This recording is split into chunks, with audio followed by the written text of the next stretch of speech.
Movie की शुरुआत में हमें लंदन के पार्क में कुछ लोगों को दिखाया जाता है जो कि सर्कस कर रहे होते हैं, जो कि काफ़ी ओल्ड होता है और लोग इनका सर्कस देखने के लिए नहीं आते क्योंकि इस मॉडर्न वर्ल्ड में लोगों को सर्कस में कोई इंटरेस्ट ही नहीं होता।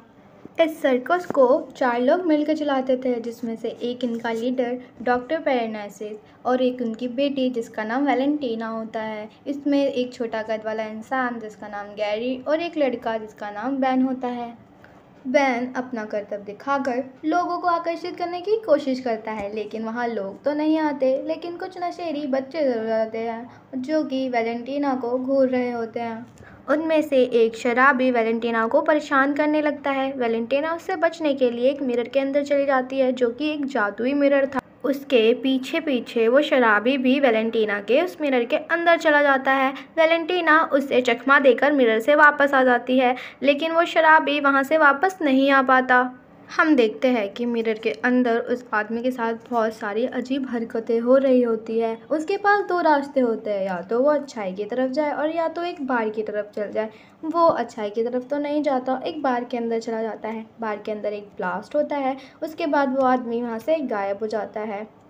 बाहर पुलिस आती है और पुलिस उस आदमी को ढूंढ रही होती है, लेकिन जब पुलिस मिरर के पास आती है तो मिरर वापस नॉर्मल हो जाता है और डॉक्टर पेरेनाइसिस पुलिस को बताते हैं शायद वो आदमी पीछे के दरवाजे से बाहर चला गया है। उसके बाद ये सभी लोग दूसरी जगह अपना सर्कस लगाते हैं। जब वो लोग दूसरी जगह अपना सर्कस लगाते हैं तो वहाँ पर एक बच्चा उस मैजिकल मिरर के अंदर चला जाता है। उसे जाते हुए वैलेंटीना देख लेती है। उसके पीछे पीछे वैन भी उस मिरर के अंदर चला जाता है और वो मिरर उस छोटे बच्चे की इमेजिनेशन के ऊपर एक दुनिया क्रिएट कर देती है।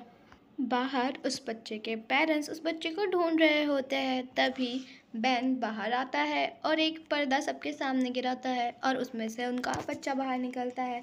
उसके बाद ये लोग वापस किसी और जगह जाते हैं अपना सर्कस लगाने के लिए। रास्ते में बैन वैलेंटीना से उसकी उम्र पूछता है, लेकिन वैलेंटीना अपनी उम्र गलत बताती है। फिर उसके बाद कुछ देर बाद वो अपनी सही उम्र बता देती है कि वो अब 16 साल की हो जाएगी। यह सुनते ही डॉक्टर पेरेनाइसिस बहुत चिंता में आ जाते हैं और वैलेंटीना को अपने पास बुलाते हैं और उसे एक कहानी सुनाते हैं।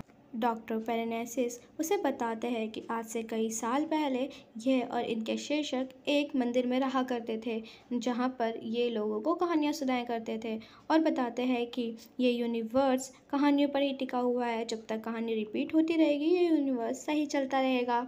और तभी वहाँ पर एक डेविल उनसे मिलने आता है जो कि सभी पेरेनाइसिस के मुंह बंद कर देता है और कहता है कि देखो, यूनिवर्स तो अभी भी ठीक ही चल रहा है, तुम्हारी कहानियों की वजह से ये यूनिवर्स नहीं चलता। और वो बताते हैं कि डेविल ने उनसे शर्त लगाई होती है। जब वो ये कहानी सुनाई रहते हैं तभी बाहर से बैन चिल्लाता है। जब वैलेंटीना बाहर आती है तो ये देखते हैं कि एक इंसान फांसी लगा के मरने की कोशिश कर रहा होता है। ये लोग काफ़ी मुश्किलों से उसे बचाते हैं। उसके गले में एक पाइप होती है जिसकी वजह से उसे सांस आ रही होती है। वो लोग उस व्यक्ति को अपने साथ लेके चले जाते हैं। जब उस व्यक्ति को होश आता है तो उसका कहना था कि उसकी याददाश्त चली गई है। वो लोग उसे टोनी नाम देते हैं और अपने सर्कस में शामिल कर लेते हैं। टोनी काफ़ी स्मार्ट और इंटेलिजेंट होता है, जिसकी वजह से काफ़ी लोग उनके सर्कस में इंटरेस्ट करने लगते हैं और वैलेंटीना और टोनी एक दूसरे को पसंद करने लगते हैं। इसे देखकर बैन को तो अच्छा नहीं लगता, लेकिन उसके बाद हम देखते हैं कि एक दिन ये लोग अपना सर्कस कर रहे होते हैं, लेकिन डॉक्टर पेरेनाइसिस कुछ ज़्यादा ही पी लेते हैं, जिसकी वजह से ये गिर जाते हैं और उसके सर में चोट लग जाती है। तभी वहाँ डेविल आता है और कहता है कि वैलेंटीना के 16 साल होते ही डेविल उसे अपने साथ लेके चला जाएगा। हमें यहाँ पता चलता है कि डॉक्टर पेरेनाइसिस ने डेविल के साथ शर्त लगाई थी, जिसमें डॉक्टर पेरेनाइसिस हार गए थे और डेविल इसके बदले डॉक्टर के पेरेनाइसिस की डॉटर को अपने साथ ले जाएगा। लेकिन डॉक्टर पेरेनाइसिस अपनी बेटी को देना नहीं चाहते थे, तो डॉक्टर पेरेनाइसिस डेविल से फिर से शर्त लगाते हैं और इस शर्त में डॉक्टर पेरेनाइसिस को 5 सोल को कैद करना था। अगर वो ऐसा नहीं कर पाए तो डेविल उसके बेटी को अपने साथ ले जाएगा उसके 16वें जन्मदिन पर। और यहाँ हमें पता चलता है कि सोल कलेक्ट करने के लिए उस मैजिकल मिलर की ज़रूरत पड़ती है। उसके बाद हम देखते हैं कि डॉक्टर पेरेनाइसिस अपनी बेटी को एक कहानी सुनाता है जिसमें वो बताता है कि बहुत साल पहले जब वो और गैरी करतब दिखा रहे होते हैं तो वहाँ एक काफ़ी सुंदर महिला आती है और उन्हें पैसे देती है। उस महिला को देखकर डॉक्टर पेरेनाइसिस उन्हें पाना चाहते थे, लेकिन डॉक्टर पेरेनाइसिस काफ़ी बूढ़े होते हैं और वो महिला काफ़ी जवान होती है। वो उस महिला को पाने के लिए डेविल से बोलते हैं और डेविल उन्हें जवान बना देता है और उस महिला को उनकी पत्नी भी, लेकिन इसके बदले में डेविल को कुछ चाहिए था। डॉक्टर पेरेनाइसिस बताते हैं कुछ साल बाद उनकी बेटी हुई जो कि वैलेंटीना होती है और उनकी माँ मर जाती है। उसके बाद हम देखते हैं कि टोनी ने एक आइडिया देता है कि ये अपने सर्कस को थोड़ा मॉडल बनाएंगे जिससे लोग इनकी तरफ आकर्षित भी होंगे, और होता भी कुछ ऐसा ही है। लोग इनकी तरफ आकर्षित होते हैं और एक महिला उस मिरर के अंदर जाती है जहाँ मिरर के अंदर की दुनिया उस महिला के इमेजिनेशन पर बन जाती है, जो कि उस महिला को काफ़ी ज़्यादा मज़ा आता है। जब वो महिला वहाँ से बाहर आती है तो अपना सारा पैसा उन लोगों को दे देती है। ऐसे ही सारी महिलाएं एक एक कर अंदर जाते हैं और ऐसे ही वो चाल सोल करेक्ट कर लेते हैं और डॉक्टर पेरेनाइसिस इशारों में डेविल को बताते हैं कि ये चौथा सोल है। तभी वहाँ पर कई सारे लोग आ जाते हैं जो कि गैंगस्टर होते हैं और वो टोनी को मारना चाहते थे। टोनी उनसे बचने के लिए मिरर के अंदर चला जाता है और उनके पीछे पीछे वो गैंगस्टर भी उसके अंदर चले जाते हैं। असल में टोनी ने उनसे पैसे लिए रखे होते हैं जो कि उन्होंने वापस नहीं किया होता है, इसलिए ये लोग टोनी के पीछे पड़े होते हैं। टोनी के पीछे पीछे बेन भी टोनी को बचाने के लिए उस मिरर के अंदर आता है, जहाँ उसे पता चलता है कि टोनी की याददाश्त वापस आ चुकी है। तभी वो उन गैंगस्टर बचने के लिए इस मिरर के अंदर आ जाता है। ये एक अहिंसा की दुनिया थी, इसलिए यहाँ पर डॉक्टर पेरेनाइसिस की मूर्ति आती है और इन्हें लड़ने के लिए मना करती है, लेकिन ये उनकी बात नहीं मानते और उसने बचने के लिए एक औरत के कपड़े के अंदर चले जाते हैं। वहाँ पर एक बड़ा सा धमाका होता है जिससे हमें पता चलता है कि ये चारों लोग मर चुके हैं और उसमें से डेविल निकलता है, जिससे हमें पता चलता है कि डेविल अपनी शर्ट जीत चुका है। बेन मिरर से बाहर आता है और वैलेंटीना को बताता है कि टोनी अच्छा इंसान नहीं है, इसलिए वो मिरर से बाहर नहीं आ पाया। असल में जो अपने ज़िंदगी में गलत काम करा होता है तो इस मिरर से वापस नहीं आ पाता। बेन बताता है वैलेंटीना को कि टोनी एक अच्छा इंसान नहीं है, उन्होंने लोगों से पैसे लिए और उसे वापस भी नहीं किए। उसके बाद हम देखते हैं कि बाहर डेविल आया होता है उसी औरत के साथ जिस औरत को बेन ने ज़बरदस्ती उस मिरर के अंदर भेजा हुआ होता है। और वैलेंटीना भी डेविल को देख लेती है और डॉक्टर पेरेनाइसिस से उसके बारे में पूछती है, तो डॉक्टर पेरेनाइसिस अपने शर्त के बारे में बता देते हैं कि उसके 16 साल होते ही डेविल उसे अपने साथ लेके चला जाएगा। तभी हम वहाँ पर टोनी को देखते हैं जो कि मिरर में वापस जाने की कोशिश कर रहा होता है लेकिन जा नहीं पाता। वो डॉक्टर पेरेनाइसिस को बोलता है वापस मेडिटेशन करने के लिए, क्योंकि जब डॉक्टर पेरेनाइसिस मेडिटेशन करते थे तब ये जादू मिरर काम करता था।